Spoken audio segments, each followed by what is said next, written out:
Bien, muchísimas gracias, Vero. Ya son las 9 de la mañana, 18 minutos, y nos metemos en otro tema de muchísima actualidad. Fue presentada la guía de actuación en investigación y litigio en casos de femicidio. Para conocer los detalles y hablar de este y otros temas vinculados a la violencia basada en género, es que recibimos a Mariela Solari, directora de la Unidad de Víctimas de Fiscalía. Mariela, bienvenida nuevamente. ¿Cómo andás? Muchas gracias por la invitación. Buen día a todos. Rápidamente nos gustaría como poner en contexto quién elaboró esta guía y para quiénes es esta guía. Esta guía es una guía que en realidad pone a Uruguay en un debe que tiene porque se basa en un protocolo latinoamericano del 2014 que es aplicado en distintos países de la región y que tiene por finalidad poner foco en las investigaciones y en el acceso a la justicia cuando se produce un femicidio. Y en realidad, cuando la hipótesis anterior, ¿no? Cuando se producen muertes violentas de mujeres. En Uruguay hace 2 años que la Fiscalía General de la Nación viene trabajando junto con Eurosocial en elaborar esta guía. Se elaboró con un grupo de trabajo interno de la Fiscalía y con varias consultas, tanto internas como externas, entre ellas a la Cátedra de Medicina Legal, que permitió llegar a esta guía. Hay otros países que lo tienen como protocolo, hay otros países que lo tienen como instrucción general para los ministerios públicos y fiscales. La IAM, que es la Asociación Iberoamericana de Ministerios Públicos y Fiscales, también ha promocionado y ha participado en que todos los países apliquen el protocolo latinoamericano, que como digo tiene aplicabilidad en distintos países ya desde hace varios años, y Uruguay venía en el debe con esto, que es un debe que tiene que ver con cumplir con los estándares internacionales en materia de derechos humanos en la investigación de crímenes contra las mujeres. Entonces, es por eso que en estos 2 años, junto con Eurosocial y con el apoyo de Naciones Unidas, con ONU Mujeres, que nos apoyó en este proceso, es que se presenta esta guía. Es una guía con recomendaciones, que como nosotros decimos, Uruguay, la Fiscalía de Uruguay optó por que sea una guía, que es un documento vivo para que se aplique durante este año, monitorear, porque también a diferencia de otros países de la región y del mundo, el número de femicidios en Uruguay permite hacer un monitoreo.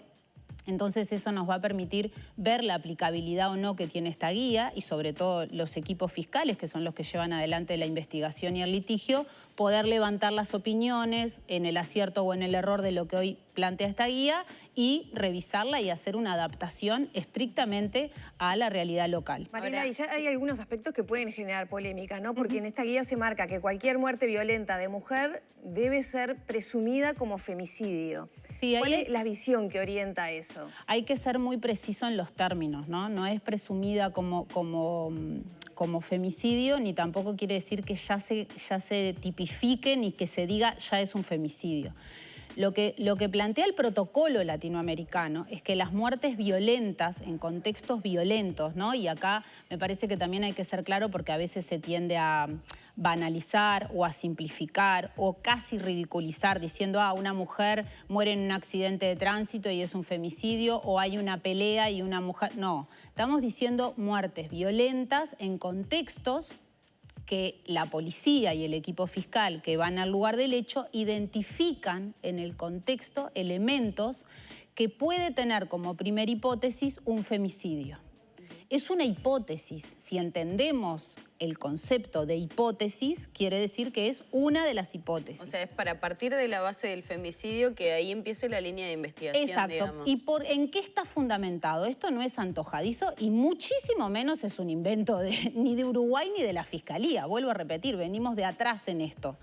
Lo que plantea la evidencia es que los prejuicios que muchas veces tenemos sobre, además, ubicar la responsabilidad de este tipo de delitos en la víctima, nos llevan a la ceguera de no encontrar evidencias que después no logramos rescatar si la hipótesis central descartó el femicidio. ¿Qué quiero decir con esto? Si ubicamos la responsabilidad en los mandatos sociales que construyen dónde, cómo y qué tiene que hacer, vestirse y dónde tiene que estar una mujer, muchas veces la hipótesis central se basa en la conducta de la víctima. por qué estaba ahí, qué hacía ahí, si consumía o no consumía, si tomaba alcohol o no tomaba alcohol, por qué estaba a esa hora, no estaba a esa hora. Lo que plantea la evidencia y la bibliografía en los últimos años tiene que ver con que las investigaciones de los delitos de violencia basada en género, en este caso hablamos de femicidio, en delitos sexuales pasa lo mismo, tiene que poner el foco en el contexto y no solo en la víctima. Allí, por ejemplo, una de las modificaciones, o por lo menos de recomendaciones que se hace, siempre tomar una muestra biológica de la mujer en este tipo de situaciones. Eso también permite avanzar de otra manera, por eso que señalabas recién, cuando se ubica a la víctima en ese contexto y no tal vez el contexto hacia la víctima. Bueno, ahí me parece importante dos cosas. Para Uruguay el femicidio es un agravante del femicidio. En otros países es un delito en sí mismo. Todo lo que tiene que ver con el análisis de la escena del hecho es fundamental. Entonces la guía repara en eso. El protocolo latinoamericano es muchísimo más extenso en la precisión que se debe tener en el análisis del lugar del hecho, en el contexto femicida en el que se cometió el asesinato. Por ejemplo, los lugares donde la mujer fue, por ejemplo, si fue con un arma blanca, qué partes de su cuerpo, hay partes que tienen que ver con su femineidad, que fueron muchas veces atacadas claramente e intencionalmente. Si hay lo que tiene que ver con la historia y la trayectoria, muchas veces también los prejuicios llevan a pensar que el femicidio es solo cuando hay un vínculo. Y el agravante no plantea eso, ¿no? Por ejemplo, supongo que recuerdan, hace varios años ya estaba el proceso penal vigente, el proceso penal acusatorio vigente, un caso de una niña que fue asesinada, la condena fue por femicidio, ¿no? No, fue anterior a ella. Entonces, esos casos, en ese caso no había un vínculo de pareja, es una niña. Entonces, el concepto de femicidio requiere tener elementos que no tienen que ver solamente con la historia de violencia doméstica. Por eso digo que esto también remueve no solo las prácticas que tenemos, porque acá en el acceso a la justicia, ya que estamos en el 8 de marzo, tenemos que trabajar por romper las barreras que inhiben a las mujeres, digo mujeres porque estamos en el 8 de marzo, a los varones también, pero básicamente si miramos los delitos de violencia basada en género, la enorme cantidad de víctimas son mujeres, niñas, adolescentes y mujeres adultas.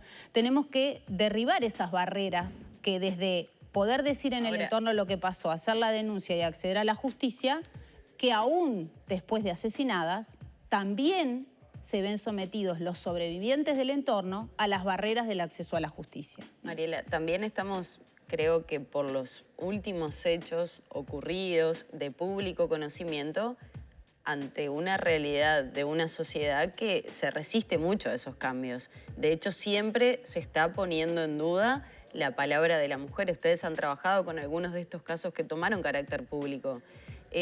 ¿Cómo se trabaja en ese sentido con que tal vez, por lo menos la percepción que teníamos la mayoría es que íbamos rumbeados hacia, desde que se aprobó la ley de violencia basada en género, que íbamos como hacia un lugar de, bueno, de avanzar, ¿no? En políticas sociales, en políticas hacia la mujer? Y ahora con este tipo de... Parece que retrocedimos y hay que estar aclarando todo el tiempo qué rol juega el hombre, qué rol juega la mujer, ¿no? Sí, sin embargo, si me dejas agregar como para darle un elemento más a la discusión, yo siento que está cobrando como mucha fuerza ahora por el aumento de denuncias, quizá denuncias sobre todo en redes sociales y eso que, bueno, la mujer que denuncia ya es obvio que el hombre es culpable. Hay una denuncia de violación, es obvio que el hombre es culpable, ¿no? O sea, pasó ahora con la violación en grupo en el Cordón. Y entonces ahora somos todos malos porque ya hablamos de una, como que fue un hecho y todavía no se investigó. Están como los dos polos como muy marcados, ¿no? Tú marcabas un hito que es la violencia, la ley de género. Marco otro hito que es los derechos que el Código del Proceso Penal vigente le da a las víctimas. creo que han habido avances y esos avances también muchas veces generan retrocesos, ¿no? El que por ejemplo, de un año al otro haya un 49% más de condenas en delitos sexuales, cuando era históricamente un delito que quedaba rezagado en la investigación y en las condenas, también genera incomodidades en una sociedad, ¿no? De algo de lo que elegíamos no hablar. No teníamos los elementos para querer verlo y tratarlo. Entonces, esos avances y retrocesos son parte del proceso de poner este tema en la agenda. No en vano, esto pasa en todo el mundo y no en vano los delitos sexuales han tenido movimientos sociales de actrices, de figuras públicas que han tenido que poner esas denuncias en la agenda, que tienen acceso a los medios, que tienen acceso a ponerlo en la agenda, porque otras mujeres no llegaban a ponerlo en la agenda. Entonces, y yo creo que en esto que traías tú, Lorena, es muy importante tener claro que nunca el avance en los derechos de un grupo particular, en este caso las mujeres, va a ir en detrimento o debe ir en detrimento de los derechos de otros. Particularmente en el rol que ocupo en la Fiscalía, el sistema de garantías tiene que estar para todas las partes. Pero justamente si partimos de las inequidades previas y de la vulneración previa que ubica a una mujer en determinado lugar y a un varón en otro, genera mecanismos, a veces simbólicos, que hacen que las mujeres se retraigan incluso de poder hacer la denuncia, de seguir adelante con un proceso judicial. No todo el mundo lo ve así, ¿no? No ve que la relación de poder es desigual. Sí, acá voy a decir algo como ciudadana, ¿no? No lo vemos, me va a salir muy de entrecasa el comentario, pero es lo que también me pasa en lo que todos los días veo. No lo vemos hasta que el sufrimiento atraviesa el entorno más cercano que tenemos.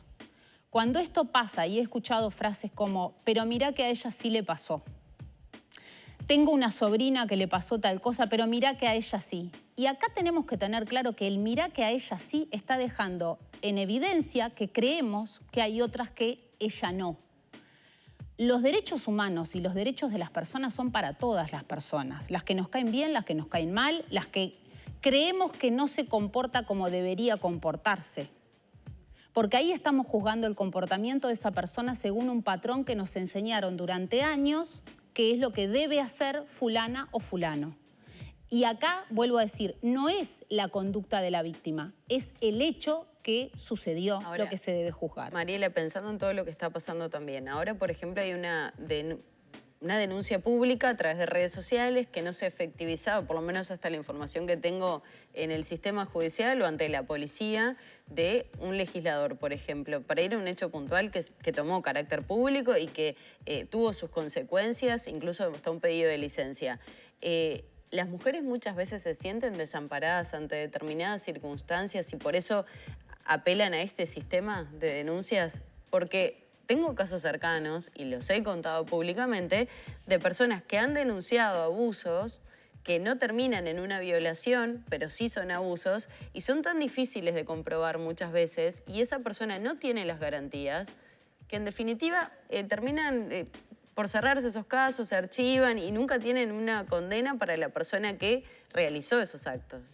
Ahí creo que hay que poder diferenciar dos cosas. Desde la Fiscalía nosotros siempre planteamos que ir por las redes sociales a hacer una denuncia no es un mecanismo que dé garantías a ninguna de las partes, ¿no? Pero cada uno es libre de elegir dónde puede expresarlo y también entendemos que muchas veces el enojo y la frustración lleva a ir por ese camino. Hay que poder diferenciar las situaciones de acoso que no son un delito y que llevan caminos administrativos y las situaciones que sí son indicios de una conducta delictiva y que llevan adelante una investigación. Dentro de esas conductas, como bien decís tú, hay algunas que quizás se archivan o no prospera la investigación, lo cual no siempre quiere decir que no haya existido la conducta, sino que o no hay elementos o incluso hay veces que la víctima se retracta y dice que no va a seguir adelante o que no quiere. Igual la investigación sigue, pero es muy difícil cuando no hay un testimonio.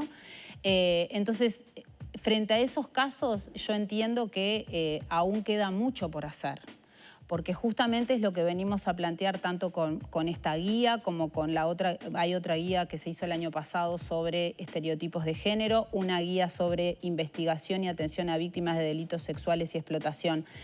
Esto requiere formación en todos los ámbitos, pero en el ámbito del acceso a la justicia implica cambiar un chip que no está en la formación de base de todos los que pasamos por la universidad.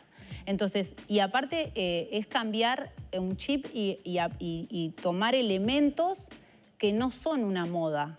Son elementos que tienen que ver con estándares de derechos humanos y que tienen que ver con evidencia basada en investigaciones. Entonces, lo que tú decís, si no logramos avanzar en en que las mujeres sientan las garantías necesarias en un proceso, y sí, se generan otros espacios que incluso a veces terminan siendo revictimizantes. ¿Cuál es ese camino para sentir y para apoyar y dar garantías? Estoy pensando en un caso en el interior, creo que fue en Rivera, que una mujer tuvo que salir de su casa, víctima del narcotráfico, víctima de violencia, y hace meses que está con sus hijos y no tiene una solución definitiva.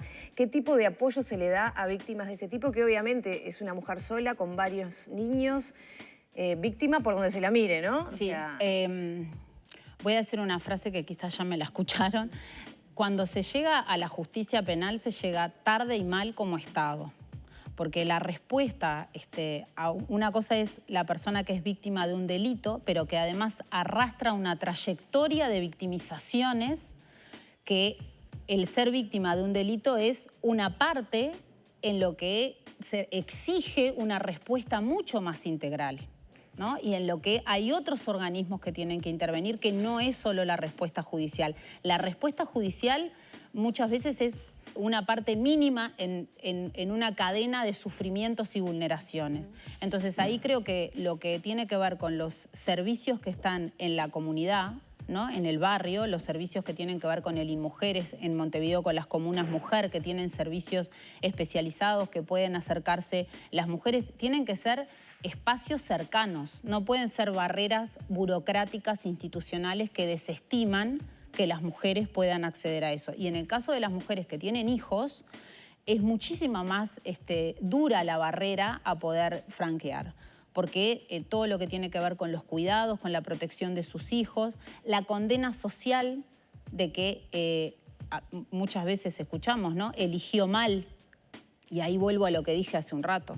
Si nosotros juzgamos en base a los preconceptos con los que nos criaron de cómo debe comportarse una mujer y un varón, entonces hay un sistema de castigo o de recompensa y de ubicar en determinado lugar quién merece asistencia o no, según cómo se ha comportado, ¿no? Entonces, me hizo acordar mucho a Las cosas por limpiar, esa serie que habla mucho del tema de la violencia doméstica y después las respuestas que puede o no dar el Estado ante determinadas situaciones. Por eso es tan importante también las respuestas que da la justicia, porque un fallo concreto de un caso concreto, que tiene que ver con ese caso concreto, involuntariamente también impacta en el mensaje a la sociedad de qué cosas se pueden denunciar o no, de qué cosas están permitidas o no y de dónde se ubica la responsabilidad. Mariela, tenemos que cerrar, pero quiero una breve reflexión a propósito de esto que veníamos conversando, de las denuncias, porque siento que ahora también hay como un juzgamiento, un señalamiento de que las mujeres pueden denunciar y arruinarle la vida a un hombre y muchas veces mienten, son denuncias falsas, ensuciando en redes sociales o bueno, haciendo una denuncia e iniciando un periplo judicial que le complica la vida a un hombre que fue dañado por esa mujer que utiliza ese nuevo poder, digamos, que tienen las mujeres. Yo creo que ahí exige a las instituciones de la justicia a dar todas las garantías, ¿no? Y en mi experiencia conozco bastante más casos que han quedado impunes que de los casos en donde no se ha encontrado evidencia para seguir adelante con una investigación. Yo creo que mientras que sigamos hablando de percepciones y no de datos, es un problema. Y además es muy fácil de construir un relato que nos ubica a todos en un lugar muy cómodo, ¿no? Ellas mienten, entonces no seguimos adelante. Y en esto voy a poner los ejemplos que ubico siempre. ¿Qué gana una niña, una adolescente, o una mujer exponiendo toda su intimidad. Puede estar en un contexto mucho más conflictivo. Bueno, entonces ahí, cuando se inicia el proceso, es donde hay que tener mucha rigurosidad en el estudio del caso para ver si sigue adelante o no y de cómo canalizar esa conflictividad que puede estar en el contexto de esa situación. Pero insisto, la prevalencia es muy baja y es mucho más alto los casos que han quedado históricamente impunes. Muchas gracias, Mariela. Gracias a ustedes. Cerramos por aquí entonces el diálogo con Mariela Solari, directora de la Unidad de Víctimas de Fiscalía. Ya son las 9 de la mañana, 38 minutos.